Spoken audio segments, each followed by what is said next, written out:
बताइए जयराम विप्लव जी, दिल्ली से पहुंच जाते हैं वो सड़क मार्ग से रांची और खबर नहीं लगती है। एयरपोर्ट पर टीम बिठा दी जाती है, दिल्ली पुलिस को कहा जाता है कि भैया ढूंढ कर लाइए, क्यों नहीं ढूंढ पाए?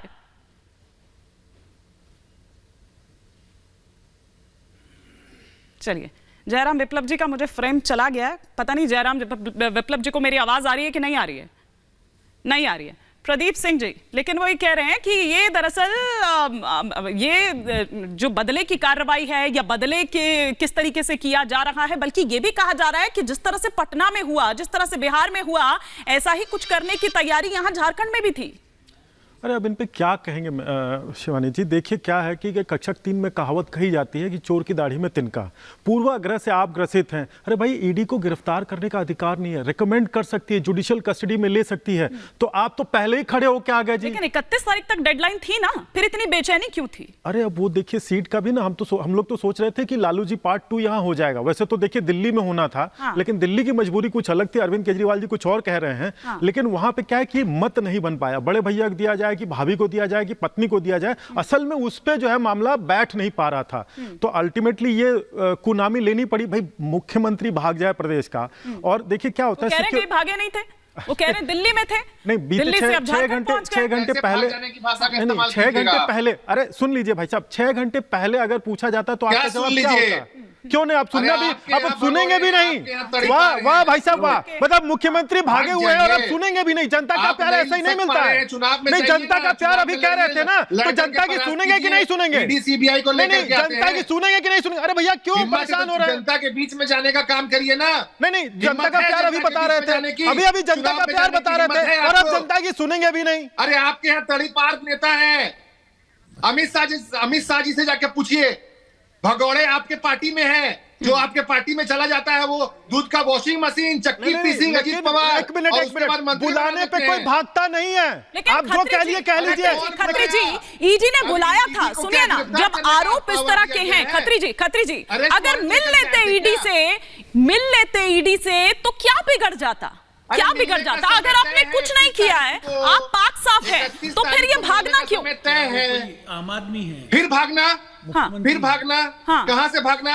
आप लोग गलत नैरेटिव चला रहे हैं। भागने की बात कहां है? तो सही आप बता दीजिए। सर, नेशनल सिक्योरिटी का इशू होता है ये। आपको मैं, अगर मेरे पैनल पर बाकी लोग भी बैठे हैं, वरिष्ठ पत्रकार भी बैठे हैं, उन्हीं से मैं समझ लूंगी। अमित शाह जी से पूछिए ना, 24 घंटे एक मुख्यमंत्री। चिंता हो रही है आपको तो?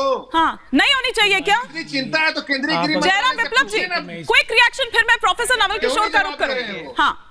क्विक रिएक्शन ये बीच में बोलेंगे तो कैसे देंगे? सुनिए, इनका सामाजिक न्याय एक बार फिर से पर्दाफाश होगा जब ये पति के बाद पत्नी, फिर बेटे, फिर बेटी। लालू प्रसाद यादव ने जो सामाजिक न्याय का चरित्र प्रस्तुत किया था, उसी दिशा में सोरेन परिवार भी आगे बढ़ रहा है। और चोर तो हमेशा जोर से बोलता है, जोर से बोलकर सच्चाई को दबाने का प्रयास करता है। लेकिन ये उस दौर की मीडिया नहीं है जब इंदिरा गांधी की धमकियों के बाद लोग चुप हो जाते थे। आज ये मोदी जी के राज में स्वतंत्र मीडिया और खुलकर अपनी बात को रखता है। मोदी जी की मीडिया खुलकर अपनी बात को रखता है। जी, 31 तारीख तक था ना समय, 31 तारीख तक डेडलाइन थी ना। वो कह रहे इतनी जल्दी काहे की हो रही थी? आपको इतनी बेचैनी क्यों थी? वही तो हम पूछ रहे कि किस बेचैनी में भाग गए, भागे क्यों? 24 घंटे कहाँ थे? क्या ऐसा कुकर्म कर रहे थे जिसको छुपाने की आवश्यकता पड़ गई? देखिए, जनता से छुपाना क्यों? कुकर्म कोई गलत शब्द नहीं होता हिमानी जी। शब्दों का मुझे बहुत अच्छे से ज्ञान है। अगर आप अच्छा कर्म कहते हैं उसको सत्कर्म कहते हैं, गलत कर्म को कुकर्म कहते हैं। इसमें कौन सा गलत शब्द है? पलटकर कुछ आप पर भी इस तरह का आइएगा तो फिर मत कहिएगा। ठीक है, आप अपनी बात कंटिन्यू करिए। वो गृह मंत्री जी के लिए आप शब्दों का प्रयोग कर रहे थे, आपकी यही समस्या है। अच्छा, समस्या है ना गृह मंत्री जी के लिए। जब आप प्रयोग करें तब वो बिल्कुल सही, और जब दूसरा प्रयोग करें तब समस्या। अरे आप हिंदी व्याकरण पढ़िए मैडम, एक दिन और आपसे। अरे सर, मुझे ज्ञान ना दीजिए, आप सिर्फ मेरे सवाल का जवाब दीजिए। आप सिर्फ मेरे सवाल का जवाब दीजिए, ज्ञान नहीं चाहिए सर मेरे को। आपत्ति है आपको? कुकर्म में क्या आपत्ति है आपको? अरे सर, आप मेरे सवाल का जवाब दीजिए कि आपकी पुलिस क्या कर रही थी, क्यों नहीं ढूंढ पाई? क्या कर रही थी आपकी पुलिस? ईडी की टीम ने कहा कि भैया ढूंढ कर लाइए उनको। वो चले जाते हैं, दिल्ली से रांची पहुंच जाते हैं, सड़क मार्ग से पहुंचते हैं। क्या कर रही थी आपकी पुलिस?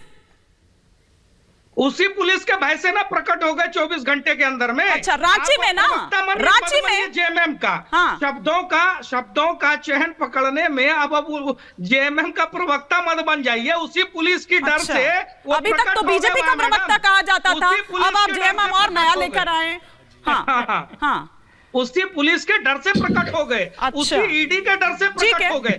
मिर्ची लग गया। 24 घंटे कुकर्म में लिप्त थे। ठीक है, मिर्ची लग गई हमारे सवाल से कि एंकर कोई जेएमएम का अब एक रिएक्शन में बाकी गेस्ट का भी ले लूं। कुकर्म में लिप्त थे, पुनः पूछना चाहूंगा। हाँ, जिसको छुपाने की आवश्यकता पड़े। एक सेकंड, प्रोफेसर नवल किशोर जी, वैसी ही बात आप भी कर रहे हैं। आप लोग कह रहे हैं कि तेजस्वी जी को प्रताड़ित किया जा रहा है। ऐसा क्या कर रही हैं वहां पर वो एजेंसीज? पूछताछ के लिए ही तो बुलाया है।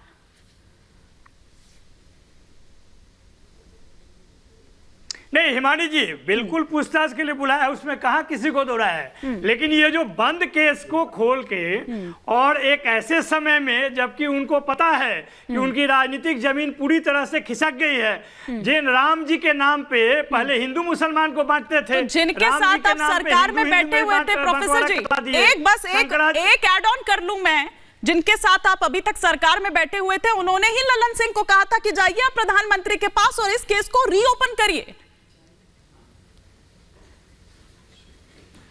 अरे तो लड़ने के लिए सिर्फ दम नहीं, हिम्मत भी तो चाहिए। अच्छा। और वो हिम्मत राष्ट्रीय जनता दल के पास है, आदरणीय लालू यादव के पास है, तेजस्वी जी के पास है, लड़ रहे हैं। आप बंद केस खोल के और लोगों को डराना चाहते हो, ये होने वाला है क्या?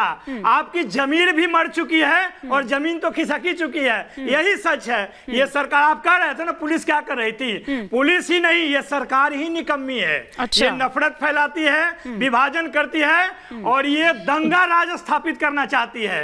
ये कई गुना आगे का चीज है जो कि भारतीय जनता पार्टी करने पे लगी हुई है। जो सरकार चल रही है उसको विखंडित करने का काम करती है। जो लोग उनके खिलाफ में बोलेंगे, जो उनके विपक्ष में राजनीतिक दल है, उनको लगातार डराने का प्रयास करती है। विप्लव जी, एक बड़ी खबर आ रही है, उससे पहले आप रिएक्शन दे दीजिए जो नवल किशोर जी यहाँ पर कह रहे हैं। प्रोफेसर नवल किशोर जो कह रहे हैं, और यही आरोप झारखंड से भी लग रहा है कि दरअसल बिहार में आप लोगों ने जो किया वही झारखंड में भी करने की तैयारी थी। वो तो हेमंत सोरेन आए नहीं आपके झांसे में, ऐसा आरोप है आप पर।